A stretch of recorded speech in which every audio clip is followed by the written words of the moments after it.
Welcome to the Walker Valley Football Coaches Show, the first edition of this 2024 season. We're sponsored all season long by Wholesale Supply Group, and they are open to the public. I'm Andy Morris along with Jacob Mason and your head football coach, Drew Akins. First of all, congratulations, week one win, big win down at Notre Dame. Yeah, really proud of our guys. It was very much improved Notre Dame team. I think, when I got up in the box after, it was like, hey, they were better than they've been, and you could see that. They've got some bigger kids up front. That's been the real struggle for them the last few years is just, on the line of scrimmage, we've just been able to dominate the line of scrimmage. They had some guys up front that were a little more difficult to handle this year, especially on the offensive side of the ball. They always have great athletes. I think Coach Hill's doing a great job. So anytime you can walk away with a win and face the adversity we faced, it's kind of nice that first game, getting some adversity, trying to figure out how to fight through that together as a team, and then seeing us do that in the fourth quarter, come out and score 20 points to end the game and really make it look like it was a lot further spread than it was. Made us feel good going into this week. Coach, I want to go ahead and get started on the offensive side of the ball. Mm-hmm. Obviously, Javen Hall had a huge game. I believe 172 yards rushing, 2 touchdowns. Yeah. A lot of that was provided by that offensive line you talked about. Yeah, I can't wait for the second segment where we get to some of this film because y'all are going to see some of the holes that he had to run through is the biggest that I've seen in the last 4 or 5 years. Since it kind of reminds me of that 2020 group with Tank. Tank at running back, he had a ton of yards, but that 2020 O-line group was different. This is the closest we've been to that, where you see some of these holes that we ran through, especially late in the game. Javen obviously had some massive holes to run through, but also Javen had a great performance, really protected the ball. That was the biggest thing that we talked about in the pregame and in the preseason was protecting the football, and Javen did a great job of that. We've got to make sure that we do that as a group, as a running back group, that we protect the ball a little bit better. But those are mistakes that we look forward to fixing after a win. 172 yards rushing for Javen, but as a team, 357 yards rushing, which is a school record. So really proud of that, really proud for our guys. Those guys up front, we've kind of, every time we've talked, hey, our O-line is who we're going to lean on. So for us to be able to do that with them in game one, and that show up was really, really huge for us. Yeah, quarterback Dawson Stum contributed to those rushing yards as well. Had a really big carry. 25-yard run. That what I liked at the end of that, he slid to protect himself and not an unnecessary hit taken at the end of that run. Yeah, we've seen it in our area. A kid goes down and very simple play and gets a knee hurt. And we kind of talked to Dawson after seeing that. I hate it for the kid. We're praying for the kid. The worst thing about this profession and the worst thing about sport in general, not just football, any sport, is seeing a kid lose a year. So that's really tough. And prayers out to Bradley's quarterback. But we talked to Dawson about that. Hey, man, you got to protect yourself. You got to be smart. Make good decisions. When you run with purpose, and then make sure that you protect yourself at the end. He did a really good job of that, but big play, 25-yard rush, put us in position for a score. So that was a big play by him, a very savvy play. We didn't do a whole lot in the pass game, and we kind of talked about that after the game as well. They were putting 6 guys into pass coverage, and we only had 2 receivers, so it didn't make a whole lot of sense to try to stand up and throw the ball. We had 18 pass attempts. And in all reality, it was probably 7 too many. We probably threw the ball 7 too many times, just chasing stuff. And me chasing stuff led to the interception. So we got to make better decisions, team decisions as an offensive staff that we're not just chasing things that aren't there, that we're putting our kids in good situations to be successful. And that was one, the interception especially, that we didn't put our kids in great situation there.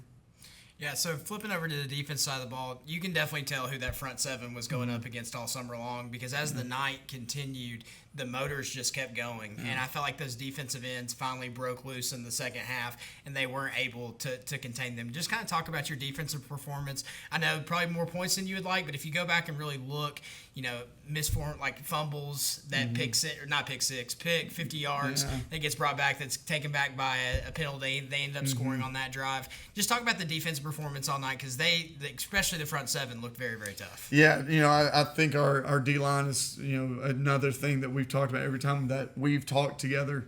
It's been the line of scrimmage on both sides. Troy Duskevich, Jack Shantz, Dylan Sharp played a great game. Lane Ferris is back with us, and really, what a great player as a sophomore. Has so much potential and a great future ahead of him.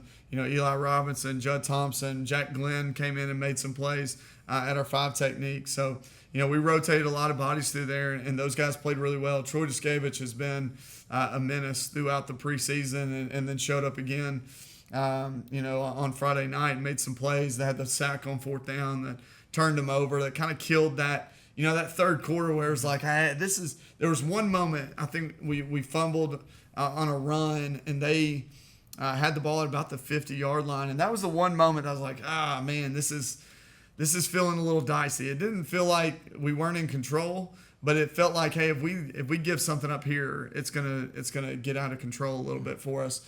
And Troy made a stop on 4th down, a sack on 4th down that kind of got us back into, okay, now we took a breath and we're able to finish this game out. Jack Shantz played really well. He always plays so sound and savvy. Dylan Sharp made some plays, especially on screens. He's so good at feeling screen and reading screen and making tackle. And then you go to the next level with, Braylon Beard. I thought Braylon played an outstanding game, had a fumble recovery, but for his first game as a starter as a sophomore, played an unbelievable game. And when you look at the guys that he's filling in for over the years, we've had some really good linebackers. Last year with Leandre Hinton and Jacob Hollingsworth. The year before that with the best ever do it here with Eli Denton. He's filling in some pretty heavy shoes, and for him to be able to step in that role and make some plays was huge to see. And then the guys around him, I thought Zeke played well at times. I thought Tyler Goldman really stepped in and played really well at linebacker. Our stars played well. They leveraged the ball. We got to fix some alignment things. We got to fix some angle things with our stars, but I thought they did good. So, the front 7 really took away run for them and really made them focus on pass, and that's where I thought you saw us have some success at DB as well. Yeah, Burns had a great night. Something I love watching Michael Wood. He's so long. He started off at the middle school as a defensive end, so he's not afraid of contact. And then you get to move him out wide, and man, he's going to be something to watch for the year to come. Yeah, he's so athletic, and that's what we talk about. Mike, started in the postseason last year. Hey, Mike, I just need to see you mature. I need to see you grow up a little bit over the next 6 months. And he's really made that part of a daily focus for him. And he's not always perfect at it. He's not always great at it. But you can see that he's matured over the year, over the past 6 months. And the AB played a great game. He was our defensive player of the game for the week, and 7 tackles. But what I was most proud of is the interception, the pick 6 at the end. I'm glad you went there. Jacob and I were so fired up about that play. Yeah, he starts 10 yards behind Kane, which is awesome for Kane, another sophomore that's going to play a lot of football for us. Starts 10 yards behind him and then catches up and then passes him to make a touchdown making block to really put us over 50, to give us a 50 burger, which we're celebrating today. And we're going to make Kane and AB a part of that, because that effort play is what we're about. So really proud of AB. Again, one of his first starts, and for him to go out and make plays that he did was really special. Yeah, by the way, we are pre-recording this on Tuesday, so the 50 Burger Party taking place today. Yeah. With that, the big 54-24 win down at Notre Dame. Let's go ahead and preview Polk County a little bit.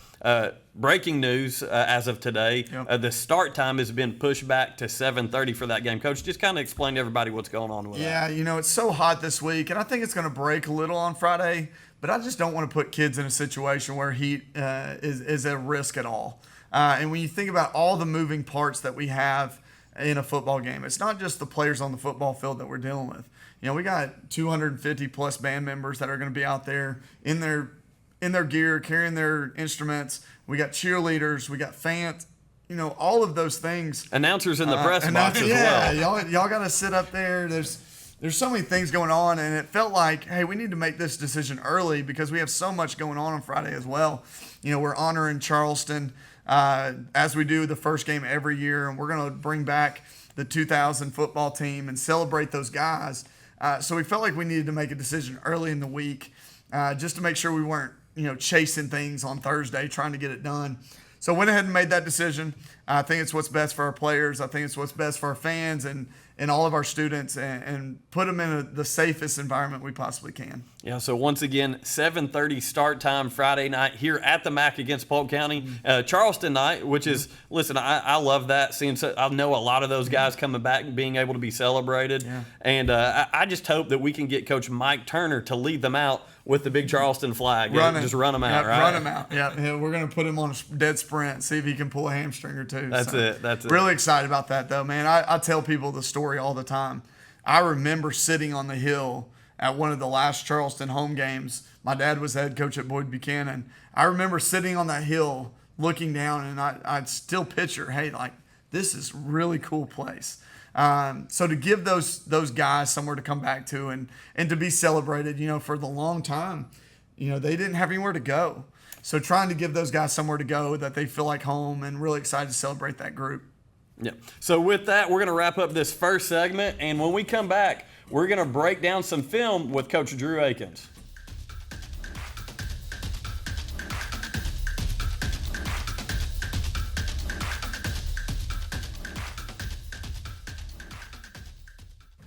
Welcome back to the Walker Valley Football Coaches Show with Walker Valley head football coach Drew Akins. I'm Andy Morris along with Jacob Mason, and we're sponsored all season long by Wholesale Supply Group. They are open to the public.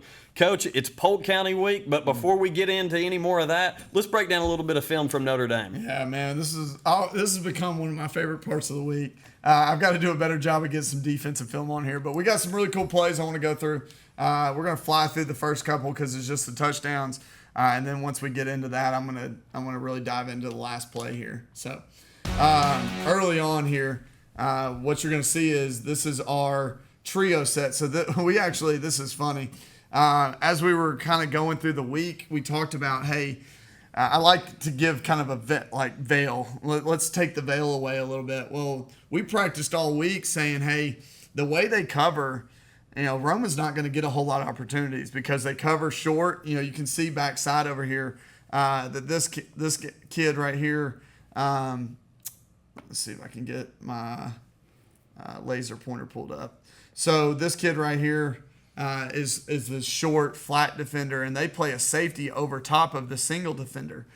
So we knew if Roman was over here, that he would have a hard time with this double coverage the whole game. And you saw that throughout the game. They stayed in that. So on Thursday night, I was like, hey, man, let's put in a new formation. Something we've ran before in the past, but something that we haven't ran this year yet. Throw it in on Thursday night. Not a big deal. Hadn't practiced it at all. But I knew by doing that I could get Roman into a more favorable situation over here on the front side. So as you'll see, we just run a simple stick concept. So run a hitch here, run it out with Hudson, and then run a vertical on the outside receiver. And all we're doing here is we're reading the chest of that receiver, and then we're going to high-low that guy. Okay, so as you look, we're literally just going to say, hey, if I see his chest, I'm going to throw it into his chest. Okay, if I don't see his chest, I'm going to find this defender, and I'm going to say, hey, if he's high, throw it low, and if he's low, throw it high. That's the only thing Dosen has to worry about. So again, we talked about trying to make this as simple as possible on Dosen. But what you can see is there's a ton of space over here with Roman. So, Dosen does a great job. He sees chest. And you talk about run after catch here. What a physical run by this kid after the catch. A better look here from the drone shot. One of the best shots there is, right? Again, you see the same thing, though. We're just attacking this space. So this space is a void in this. So all we're doing is saying, hey, we're going to run a receiver here. It could be this receiver. It could be this receiver. We could even do that receiver. And then we're going to have something high, and we're going to have something low. And listen, I want to give junior quarterback Dosen Stum a shout-out here. As soon as Roman turns, that ball's hitting him in the chest. That's a good ball. Yeah, great timing with Dosen. He knew exactly where to go with it. He saw the void in the defense, and, man, what a physical run. It's a really cool thing, and it's a great way to start the year. First drive, going down and scoring. That's always a big deal. I'm going to fly through these next couple. This one's fun, right? So this is Malachi. I love Malachi Martin. He's one of my favorite kids that I've ever coached. He's just a hard worker. He's selfless. He cares about his teammates. He cares about them so much that he's going to give up a touchdown here. He's going to fumble this into the end zone. It's really kind of hard to see because Lane Kelly if you'll just keep your eyes here on this one right here, he down blocks and really just kind of ends up crushing the defensive line across the ball, and then looks down. He said, "Coach, I just looked down and saw it, and I jumped on it." And I was like, "Did you flatten it?" And he laughed and said, "No, I just grabbed it." I was like, "Well, congratulations, man. That's a touchdown. You're in the record books forever for that." So, did you see the verticals of those offensive linemen during that celebration? Listen, they were fired up for him, man. They came over the sideline. They almost forgot we had to kick an extra point here. Look how excited they are. They're jumping. His brother celebrating with him, which is awesome. They run off the field, and I'm like, "Hey guys, we got to kick the extra point here." So I said I didn't have a big man touchdown on the bingo card. Dude, for that's a corner bingo spot that you got to be careful with. So coming right out, we talked about Braylon Beard early on in our conversation, but this is a kid again running to the ball, going and making a play. So good throw. We leverage this really well. AB forces the fumble. Aiden Burns does a great job coming down, doing his assignment, making the tackle. But also, as he makes this tackle, he's able to punch the ball out, and Braylon Beard's right there to recover. This sets us up, for an early lead, when they drove down right away and scored 2 and took the lead on us. And we were able to come right back, get a score, get a turnover, and get another score to kind of jump out ahead. This is that second score. Zeke, this is one of our heavy packages. We've watched this now with several different guys, go through the years. Year 1 was Griffin Broom. Year 2 was Tucker Pope. Year 3, we jumped in it with Ryan Lay. Year 4, we used Tucker Owenby. Year 5, last year we kept Evan in the game, and Evan had a ton of touchdowns on load. And then this year, moving on to Zeke, it's been a huge package for us and something we've had a ton of success with. So it's always fun to watch this for me. Yeah, during our broadcast, we brought that up. We talked about Griffin and Broom because he's the one that really stood out because that was so unique then. And it's been neat to see the progression of things that you've added off of that as well as the years have went on. Yeah, that's something we're always looking at. We're always chasing new things and finding new ways to do things because, listen, teams know that we do this. This is not a secret. And all we're doing is running power right now. We're back block, down block, base by Troy, kick out with Tate, Lee with Beard, just trying to get as many bodies right here as we possibly can and then push forward. So really successful play for us. You can see the movement that we get and the hole Zeke's able to go through. We only have to get a yard. It becomes a lot easier, right? This is the one I want to spend a little time with. We got a few minutes left, and this is the one I really want y'all to see. So I'm gonna just start with the drone copy here. So this is our bread and butter. A lot of times y'all hear us talk, and I always, what do I say is our run? What y'all should know this. What's our main run? Power counter, right? Yeah. We're running power counter. That's what we want to do. We want to dive in and run power counter. It's like our fastball, right? We got a curveball. We got a change up. We got different things we can run at teams, but our fastball is power counter. And I want to show you how good our fastball can be sometimes. So, as we go through this, what you're going to see is we're running power behind our Caleb Kelly, who's one of our, long 2-year starters. Bryson's going to block back. The unique thing are these two working a lateral movement. So our goal in this, and I like kind of opening the veil up and letting y'all see some things here. The goal in this block right here, let me go clear this. This is our A gap, right? So this is A gap. That's where I want to run the ball. So the goal with these two guys is to make this kid get out of A gap. That's the goal, okay? Can we move him out of A gap? And if we can do that, then we've started the play out successful. So as we watch this, we're looking to clear A gap. And what you see here is, man, they clear A gap pretty well there, right? So the next goal that we have, we're going to get a nice base. Our Y back is so important. So Tate Roundtree is such a huge part of our success when we run the football. A lot of times we've been in here and I'm saying, hey, we ran the ball so well because Tate played so well. This is Malachi Martin, who's our running back. Again, he's a selfless kid. We've moved him to Y back. threw him in the game. And, man, he's going to play a lot of snaps there, and really excited about him there. So getting this block where he can clear out, and essentially now we have from A gap to C gap cleared, okay? So there's one guy left, and this is the last rule that we have as we go through this, is this backside guard is going to tight pull, and he wants to – our rule is don't get spilled.